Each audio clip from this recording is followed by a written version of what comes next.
Welcome to the Android Police podcast. I'm Ryan Whitwam. I'm Cody Toombs. And I'm Corbin Davenport. And this week we're going to talk about a couple of things like Huawei being, Huawei and having Huawei problems, and some OnePlus rumors and some Samsung nonsense. It's pretty much the same show we do every week, but technically different stories. Yeah, it changes just enough week by week to make it interesting. Yeah, so Huawei, they're still doing lots of bad stuff. Apparently, they might go ahead and release the Mate 30 without Google Apps.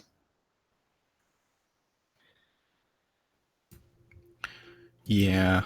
Nobody has anything to say about that. Yeah. I mean, like you said, it's like this thing we've been talking about for like the past 3 months on every podcast, where it might happen and then it seems like it's not, and then it might. I don't know. I think we've all run out of interesting takes about this. It's just unfortunate for anyone who wanted this phone, because I'm sure this will be another really, really nice phone from Huawei, if it can get Google services. If not, that's kind of a bummer. Yeah. So I think the new piece of this is that Google has, or a Google representative confirmed to Reuters that even though Huawei has the temporary exemption, I guess the second 90-day exemption from the entity list, that doesn't allow them to certify any new phones with Google. So Google is basically saying, yes, if they release the Mate 30, it is not going to have Google stuff on it. Which, I mean, if Huawei actually releases that phone, it'd be a pretty ballsy move. Yeah, especially because, well, I can't remember who said this, but I saw something where they were discussing how Huawei sort of now has 3 operating systems in development. They have the Android with Google services that they've been doing for years, and now they're have to make that, but without the Google services and maybe some kind of other tweaks to make everything work. And then they also have this Harmony OS that presumably isn't anywhere near done. So I would assume that can't go on the Mate 30. I assume probably not. Well, but I mean, Huawei has builds of Android that don't work with any Google things because they sell phones in China where Google services don't work. Yeah, that's yeah. So they probably have that all ready. Yeah, it's just going to be. I mean, it's just going to be a matter of launching what is essentially a Chinese version of their phone that's localized to Europe. Yeah, it's one of those things, though, where no matter what they're doing, they're going to be pushing a phone that most people are not going to be happy with. They cannot push a phone without Google services, without most people looking at it and going, well, now this isn't really something that we want. We want the apps that we already bought. We want the services we're used to. So, short of sideloading all of the Google services, which not completely an impractical option, but it won't work for most people. But short of that, there's no way that the phone is going to do well in any of the markets where people are already used to the Google services. Yeah, I mean, and Google probably doesn't want a lot of people downloading all of these shady third-party app stores on phones. Even if it's not like a Google certified device, it's still not good for Android as a whole. When a company the size of Huawei is like, all right, here's a phone that doesn't have any official app store. Enjoy. Yeah, and it also, a couple people, when this enters discussion again, there's a lot of people who ask, why can't they just put the Amazon App Store on there? Well, Amazon is a U.S. company too, so they're really running out of options. God, I haven't thought about the Amazon App Store in forever. Does that still even exist? Oh yeah. It's actually like you can install it on phones. Like I didn't know if it only worked on like the Fire devices these days or something. So in all seriousness, the Amazon App Store actually still does really good business, but it's because people that play mobile games like gacha games, Amazon is a way cheaper way to be able to buy the stuff. So people install the Amazon versions of stuff, buy the coins for cheaper, and spin them there. So Amazon actually still makes a lot of money, possibly I'm thinking probably a lot more than Google does on gotcha games. Yeah. So not a fun situation. Yeah. Although I did see a couple people bring up maybe this will encourage them to lighten their policy against bootloader unlocking, because this might be a nice phone if you can flash a ROM on it with all the Google stuff. Yeah, the number of people who would buy a phone specifically to flash a ROM on it is pretty small. Yeah, though. yeah, it is. It is very small, but comparatively, yeah. But you got to figure there's a whole lot of XDA crowd that would probably love that. Yeah, I mean, if Huawei does this and they All launch the Mate 30 without Google apps, they're probably going to do it because they feel like they don't have any choice. Like the phone is already done and it's ready to be produced, so they figure, we'll release it and whatever we sell is better than nothing. But I mean, I feel like in a couple of, I guess, maybe a month or two, we'll get third quarter results for Huawei, and it's going to be a bloodbath. Currently, it's we had like the second quarter results for Huawei, and they were down a little bit because toward the tail end of that is when all this drama started happening. I think that the first full quarter of this crisis is going to be real bad. Yeah, and this also ties into the fact, I don't think I put it in the topic list, but the U.S. government has not granted any of the working agreements for companies to work with Huawei. So during this whole trade ban, the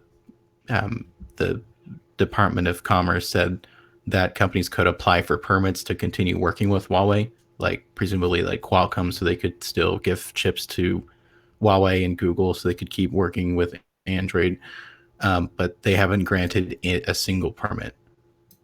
So this kind of ties back into this where they're, yeah, no one really knows what's going to happen. And we'll probably keep talking about this for several more months.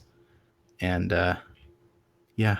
I think the writing was on the wall when they kept doing this whole we're just going to do an extension thing. It's pretty clear that they just needed to keep using this as sort of the political bargaining chip, and until things get worked out, it will always still going to just be the thing that they're trading back and forth. Is maybe we'll allow it, but maybe we won't.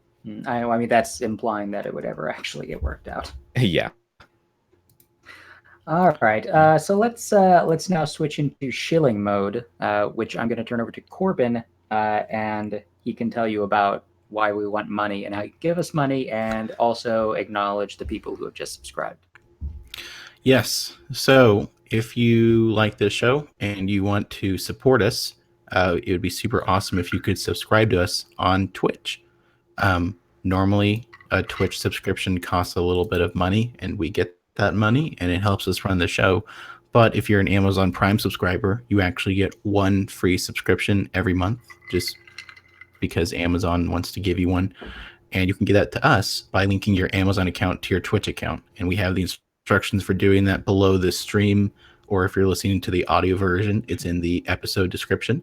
And once you do that, you can go to our channel page and hit the subscribe button, and that helps us out without you actually spending any money. And also, when you subscribe, you get to use the Rhine emoji in the chat, which is a lot of fun. And you get extra entry methods in the giveaways that we do.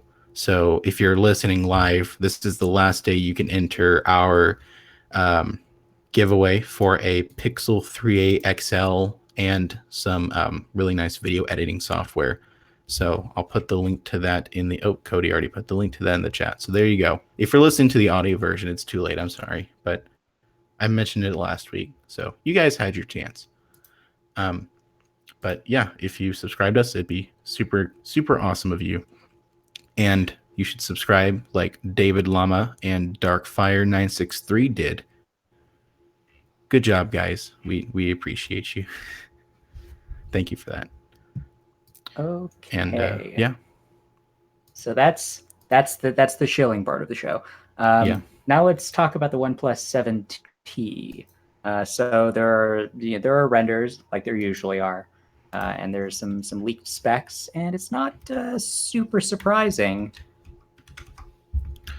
Yeah. So the the OnePlus 7. So this isn't a sequel, it looks like, to the OnePlus 7 Pro. This is a continuation of the regular line that currently has the OnePlus 7. So the OnePlus 7 was kind of just a barely modified 6T, a little bit faster, camera a little bit better. This kind of continues that. It still looks a lot like a 6T. It still has the water drop notch, but it has a crazy camera sensor on the back. And if you don't look at the article in the chat or show notes, the camera sensor kind of looks like the big one that Motorola's had on their phones for a while, where it's like a giant circle with a bunch of cameras in it. And it looks like the main shooter is supposedly 48 megapixels with additional 16 and 12 megapixel sensors. Supposedly it can do wide angle pictures, slow motion video, and the same nightscape mode that OnePlus has had for a little while. But yeah, it just looks like a 6T with a different camera sensor on the back. So yeah, so presumably there will be a 7T Pro of some manner that'll be more like the 7 Pro that we have now. Yeah. I don't know if it'll. I guess it'll probably be another like pop-up camera, probably. But interestingly, though, this one does step up to apparently to a 2K OLED display. I think last time the regular OnePlus 7 was still 1080p. Yeah, I think, right? I think so. I'm actually not sure because again, the OnePlus 7 never officially came to America. Yeah, but the Pro had a 1440p display. Let me see. Our OnePlus 7 review that Scott did says yes, 1080p. Okay. Well, there we go. Then we're right.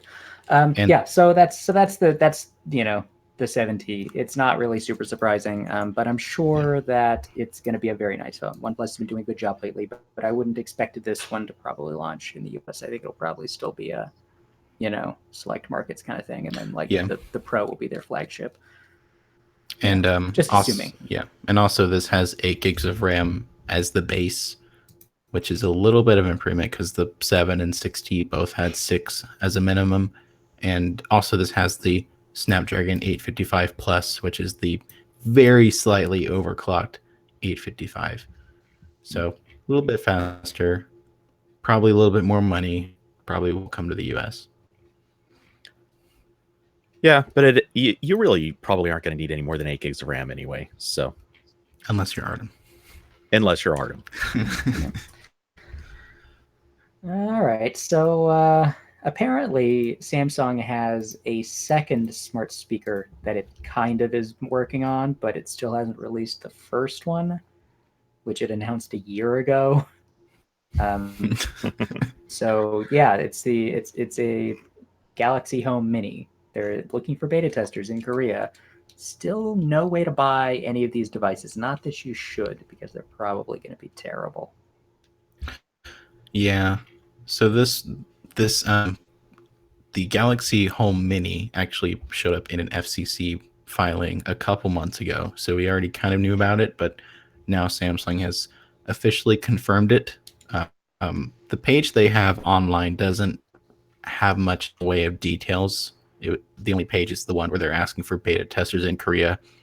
But based on that page and the pictures, it has sort of the same rounded shape that the big speaker has, except it doesn't have the weird udder legs that everyone made fun of when we first saw those. Has AKG sound, so maybe it won't sound like garbage. The only like kind of interesting thing is that supposedly this has some kind of infrared control in it, so it will be able to control non-smart devices.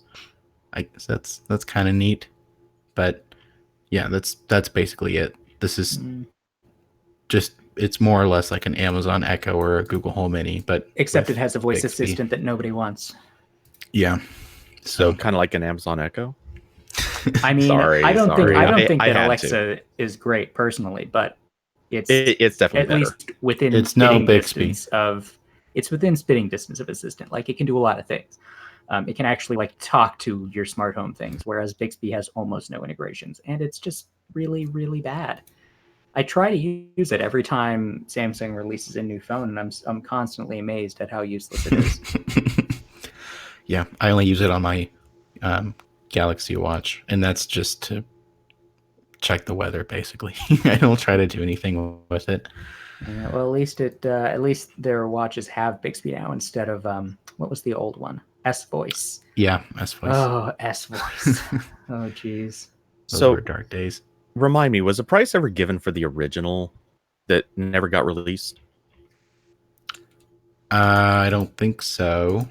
I'm mildly curious still no if price. Like if these would at least be passable speakers. Never minding like the Bixby element. Just I'm curious if these would be passable speakers, and then Bixby would be like I mean, they a might value add. sound okay, but I mean, what would you really do with them? So it would be like an turn on Apple music, Home. maybe. Yeah, I mean, it would be like maybe if you're lucky, if it happens to work with the music service you want to use. Well, I mean, I was about to say that Apple did release a speaker with a terrible voice assistant, but still was pretty good music. But people still complain because you could only use Apple Music with it. So yeah, that was you know what though? dumb. I think everybody who bought one of those probably just uses Apple Music. I think that's a safe bet. Is Samsung gonna? Was Samsung gonna relaunch? What was their weird music service? Milk Music. Yes. Yeah. Oh my God, Milk Music's coming back. You'll get a free 12-month subscription with your overpriced. What phone was that? Samsung Was that speaker. like the Note 4 that was like their big Milk Music push? I remember they. I don't even remember. No, I think it was after that because I don't remember. I don't even remember seeing that app on my Note 4. I'm pretty sure that they sent out Note 4s to like review the service when it launched.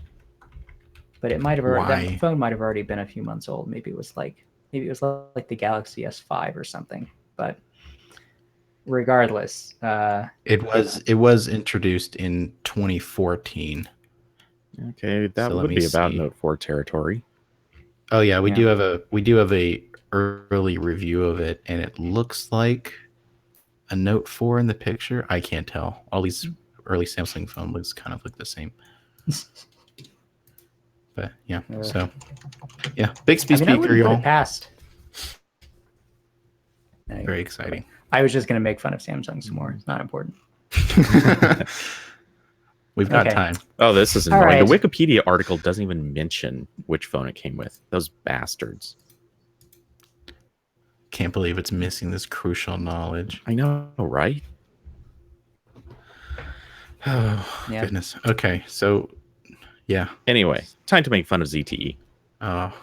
I mean, I don't know. It doesn't. So the Axon 10 is finally launching in the US. Axon 10 Pro. It doesn't look like a bad phone. I think it looks like a phone that probably isn't going to compete strongly with OnePlus, but you know, I mean, it does have a couple of features that OnePlus, well, kind of doesn't have. It has IP53, which is not ideal. Like that's not like you can't dunk it in water, but at least they kind of tell you that it won't die in the rain. If you walk into a rainforest, it won't die. It has humidity won't kill it has wireless charging, which the OnePlus 7 Pro doesn't have. I don't know. I mean, it looks better than past ZTE phones. At least they're trying. I guess after they almost went out of business last year. Yeah, I mean, it looks like a good phone. So it's priced at $549 for 256 gigs of storage with 8 gigs of RAM. So that's not bad. The only thing with ZTE I'm worried about is they're not very good with updates, as far as I know. Like, I think wasn't the Axon 7 waiting forever for? Yes, they have been pretty bad about updating their phones. I'm also not sure what the state of ZTE's software is these days. I assume it's not as good as OnePlus, but I mean, maybe it's passable. We're gonna have a review unit of this in the not too distant future, and we'll be able to tell you. But for the time being, you know, we'll just have to wait and see. Yep. And speaking of phones, the Fairphone 3 was announced. So And I assume, like, I haven't read this post, so I'm just going to assume that it is very overpriced for the hardware that you get. yeah, a little bit. Yeah. So, this company's MO is still we're building phones with sustainable parts and it's better for the environment and all that fun stuff. This one has a Snapdragon 632 with 4 gigs of RAM and a 3000 milliamp battery, a 5.6-inch screen, and it costs 450 euros, which is around 500 US dollars. Okay. So I'm a little bit unclear on their approach here. Is it more expensive because of the way they like build it? Are they like getting resources from places where it's not where like there are fewer ethical concerns? I'm unclear on why this is a thing. I would imagine it's partially that. It's probably more expensive the um, parts they get, and also I'm sure it comes down to this phone probably does not sell in large quantities, so they can't drop the prices like someone like Samsung would be able to. So yeah, I mean, if you care about if you want a sustainable phone that won't rot in the ground for 300 years when you chuck it in the garbage. So wait, is the phone biodegradable?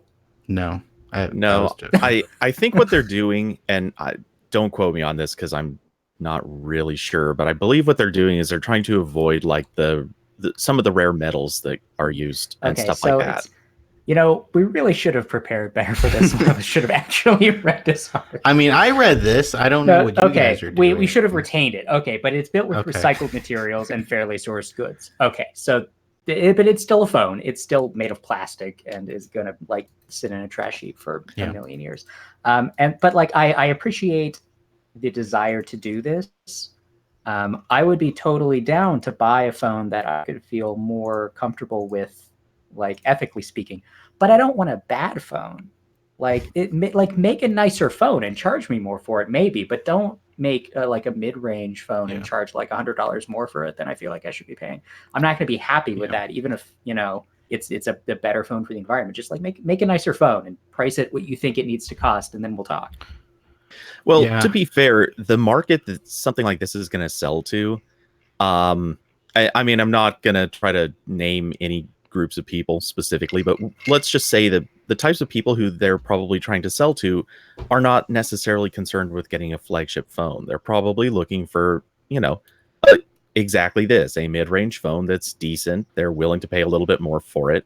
The same way that people are willing to go to Whole Foods to get food that is undeniably overpriced, but has its particular selling point.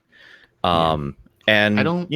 Notably, this does have a 3.5 millimeter audio jack. It has the basics that you're really looking for: fingerprint sensor, cameras that are decent quality, I assume. It has a replaceable battery, Cody.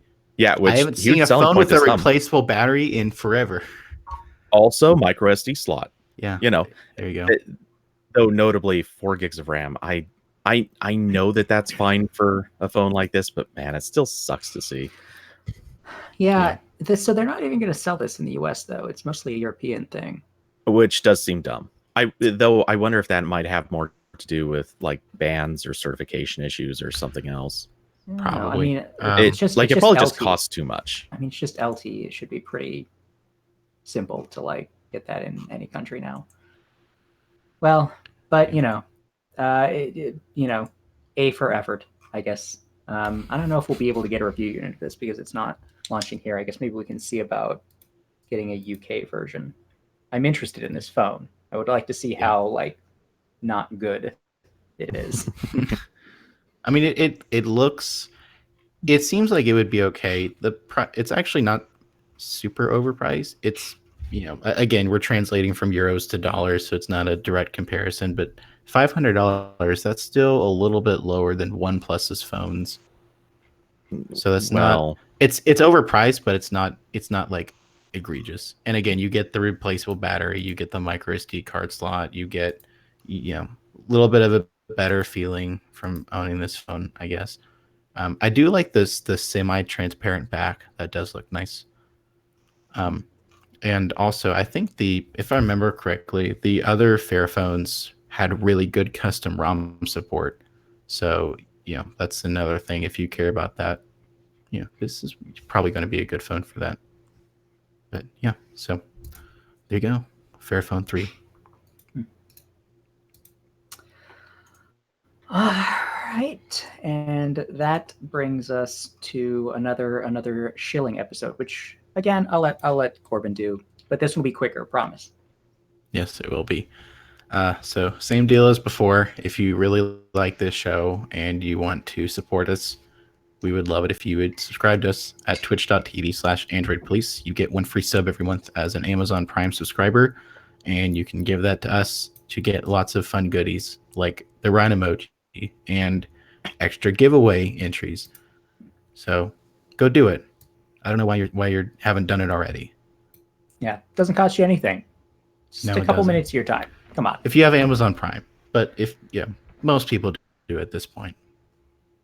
That being said, we also accept bits, and you can give paid us subs are also like free. regular actual money You can, if you want. you can mail checks to Artem's house at. Yeah, I think he prefers sacks with the dollar sign on them. Please send your bitcoins to this address. Yeah. Okay. So Fitbit is back with another smartwatch, as was previously rumored, and it's the Versa 2. So I guess they're done with the Ionic, since that was the first one they launched, and they did the Versa. Now it's the Versa 2. So I guess this is the way they're going with it. It looks wasn't a lot. wasn't the Versa supposed to be the cheaper one? Am I remembering You that are right? remembering it incorrectly. The Ionic was the first one, and then the Versa. And then they released the Versa Lite, which is basically just the Versa with some software differences.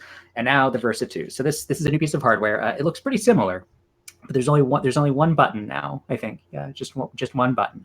Where it had two buttons on the opposite edge, it now has a microphone because it has Alexa built in.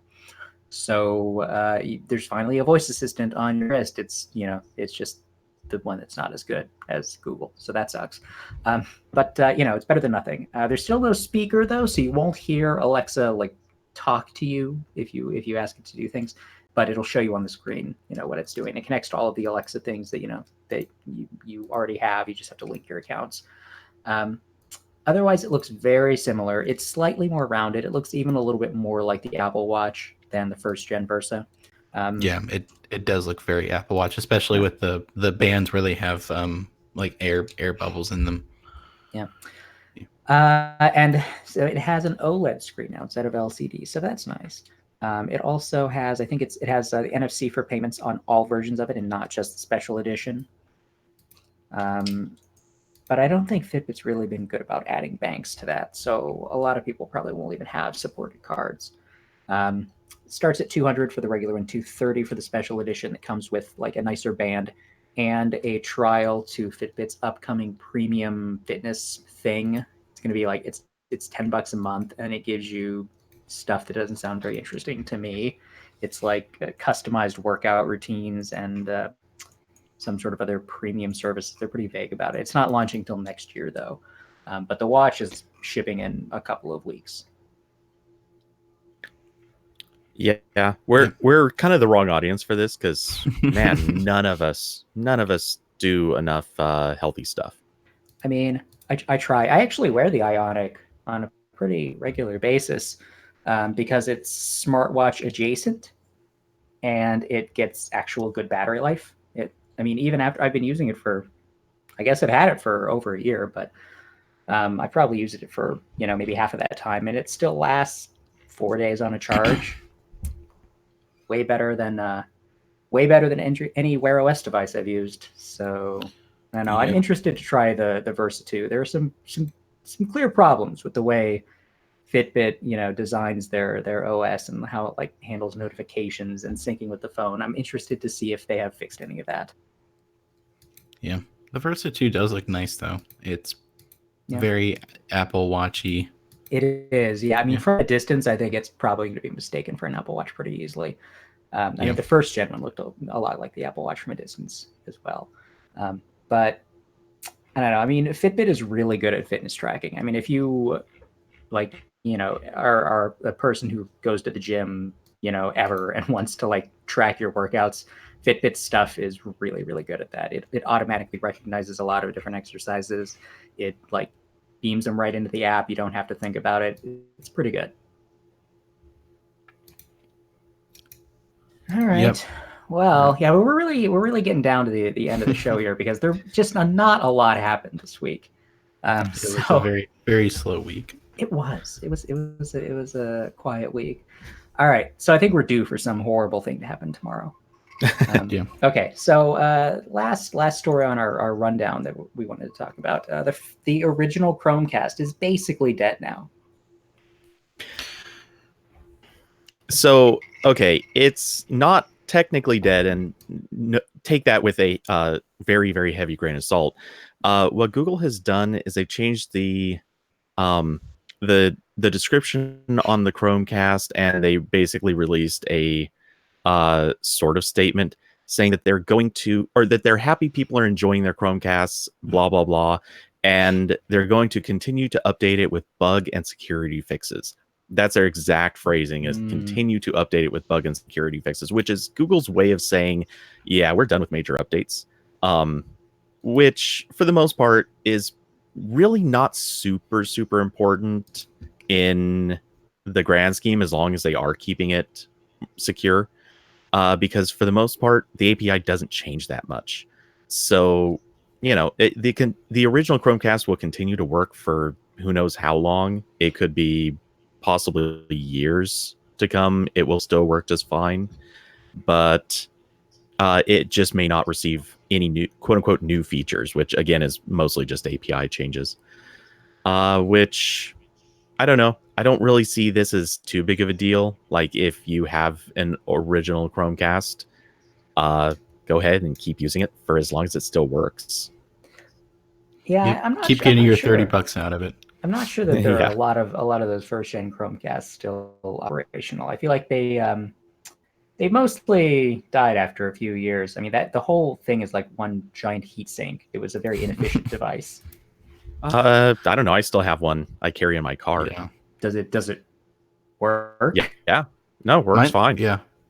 Mine still works, but it doesn't stream super well because, again, it doesn't have that 5 gigahertz Wi-Fi support. But yeah, it still kind of works. I had mine worked for about 2 years, and then it died. And then but that was like about when they released the first major revamp. So I just bought one of those, and I'm pretty sure that one still works. But so anyway, I think their phrasing is worth pointing out. Google's phrasing when they say this stuff, it usually equates to also kind of one little loophole. They're saying that they won't do major updates, or kind of implying they won't do them. But if some reason comes along and they see some sort of profit in it, they will absolutely 100% still do an update to this. If they've got some reason for like an API addition that enables some major thing, I could see it happening. That being said, I also kind of feel like they might be abandoning this because they kind of want to give the indication, don't use this for Stadia. I don't think it would accept a Stadia connection anyway, right? You have to have the Ultra. Well, no. In the future, it's going to be any cast device. Is it? Yeah. Stadia will work with any cast target. It's just that up front, the Founders Edition ships with the Ultra. Mm-hmm. Yeah, I don't know, Ryan. I don't know how you planned on playing Stadia games, but I was going to hook up my Xbox controller to my Google Nest Hub and play games on that. I mean, well, not the Nest Hub, maybe the Hub Max.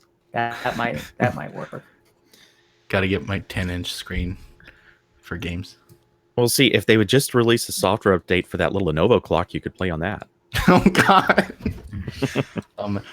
If I still had, if Lenovo didn't make me send that back, I would totally get Stadia just to try that. Oh, that'd be so awesome. Oh, but it doesn't support video casting. Well, yeah. I just said if they did a software update.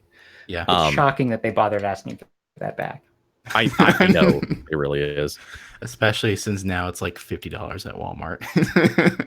It's such a weird device. Okay, so that's the end of our predetermined lineup. Does anybody have anything else they want to talk about? Any complaints? Any revelations? Anybody in the chat room who wants to suggest a topic for us to rant about? Also allowed. Well, did you want to bring up that phone subject you mentioned, or save that for next week? We can. I mean, so we can talk about the Note 10 briefly. Our review has taken a little bit longer to happen because David's writing. He's been doing a lot of travel lately, but I think it's going to happen tomorrow. So if you want to read, a lot of words about how David thinks it's kind of a mediocre phone, wait for that tomorrow. Oh, and thank you, Arathcon, for subscribing. That's very kind of you. Thank you. So I think the consensus that we've come to, like, as a team, is that, look, the Note 10 is a good phone. It's just kind of silly, expensive, and boring. It's very much what you would expect. It's another big, expensive, nice Samsung phone. It feels basically like every other Samsung phone in use. I do feel like the fingerprint sensor is a little bit faster than the S10, but I mean it's the same piece of hardware. And maybe it's just I've been using the S10 for long enough now that it has just sort of slowed down the way Samsung phones do, and I don't remember what it was like when it was new. But I mean, okay, so the Note 10 is gigantic. I think is like probably the biggest honest like knock against it. Like this, I don't know if you're watching the video, like this phone is huge. This is a OnePlus 7 Pro next to it. Like it is noticeably larger than the OnePlus 7 Pro. It's the 10 Plus, obviously, is what I'm talking about. It's to the point where it's like it's kind of awkward to hold, even with like the taller screen ratio. So I don't know. But then like the smaller, the Note 10 is a 1080p screen, and I'm a little bit, I don't know if I'd pay $1,000 for a phone that tops out at 1080p. But I mean, at the same time, maybe that doesn't matter because it doesn't even support Gear VR anymore. So you're not going to have your eyes that close to it. But yeah, I mean, Samsung's pricing is just kind of out of control. It's getting higher every year, and you're not really getting anything extra for your money. It's just I don't know if I can see phones getting much bigger than this. I used briefly. I used the Mate 20X, which was like 7.2 inches, and that was like comical. That's like this is not an honest attempt at making a phone. This is Huawei just going crazy. I feel like this is as big as a phone should really be, unless this is like the point where you either make phones fold or you just stop making them bigger. Um, but the gesture stuff with the stylus is garbage. They should not have done that. That was a bad idea. It's so like borderline useless. And the only time I've ever thought like, oh, I should use that, it wasn't sensitive enough that I felt like it was faster than just tapping a button or like scrolling. So yeah, Note 10, Note 10 Plus, they're good phones. They're just like, well, don't spend the money on those. You don't need to do that. You can wait. I mean, if you want to buy a new Samsung phone, wait 6 months, or it'll be a Galaxy S11 that'll have like all of these features with newer hardware. Yeah, or if you really want the stylus, wait 3 months for the huge sales to start. Yeah, I mean, yeah. And If you they've so like already kind of if you started, but if you didn't pre-order it, I would definitely wait. Like even if you think you want the phone, like the pre-order deals were good. Like you get $600 for last year's Note is solid. That's more than you could sell it for online, I think. yeah. And they were also like they also gave you a bunch of free stuff. It was totally worth it if you pre-ordered it. Right now, I would say wait. Like it's objectively a good phone. It's just not something you should spend $1,100 or $1,200 on. I don't think. But yeah, there will be a full review soon. You can read, I think, similar opinions that David has. Yes, I look forward to all the Note 10 fans being very angry at us Yeah, and I mean, calling us Google shills. Samsung people are. I think it generally has more mainstream appeal. I mean, there are people who just always buy the new Samsung phone because that's what they do. It's slightly better than the last one, and that's they just always do Yeah. that. And Yeah. they're perfectly happy with their choices, and that's fine. I don't want to tell everybody, that they're buying the wrong phone. Like our job is to tell people what we think of technology so they can spend their money more effectively. But if they disagree with us, like, that's their call. People can buy whatever phone they want. And if you're a normal person that buys phones on a bi-yearly basis, like the Note 10 would be a really nice upgrade from the Note 8, I would say. Yeah, sure. That's There's enough there. That's a completely reasonable hypothesis. I mean, it is going to be a pretty substantial size upgrade. But maybe go for the smaller one. Yeah.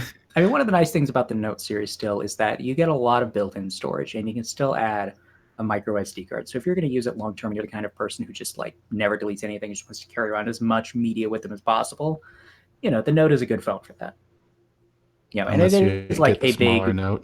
It is a big, beautiful screen. So like if you're just going to watch a lot of video on your phone, and maybe like your phone is the only device you use on a regular basis, then getting a big expensive phone maybe makes sense for you. But for most people, I don't think you need to go to the extreme of paying $1,100 for a Note.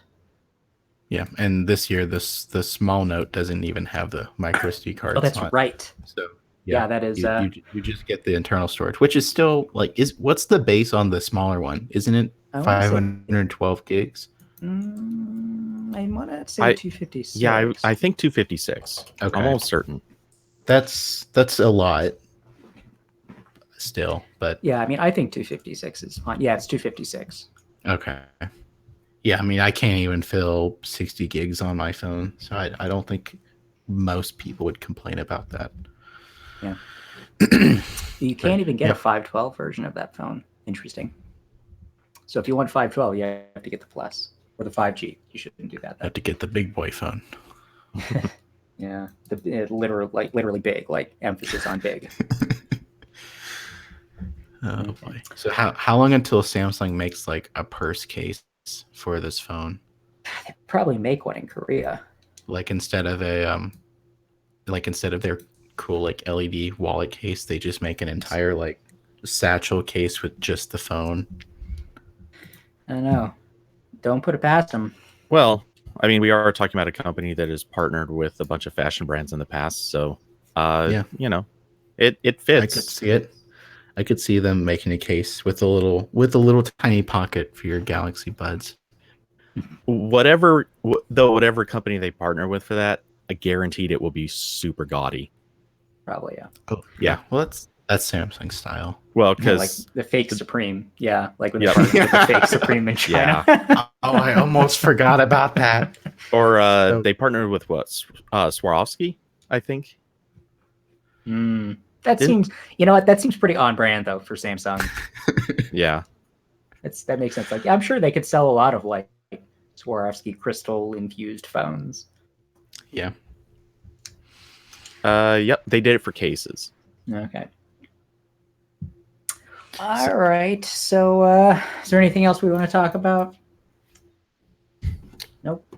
No. All right. So I guess we're gonna call it for this week. So just a reminder, you can and should subscribe to Android Police on Twitch. That is twitch.tv/Android Police. If you subscribe during the show, we will see a notification of it in the chat, and we will acknowledge you by name and talk about how much we like you. And there will be do we still have the notch turned on? Does that still happen? Yes. Okay, good. And a Pixel 3 XL notch will appear on the video feed with your name on it. It's basically the only reason that anybody watches the live feed, I think. But you should watch live because we're super personable and we will talk to you. Yes. But otherwise, and we'll thank you when you give us money.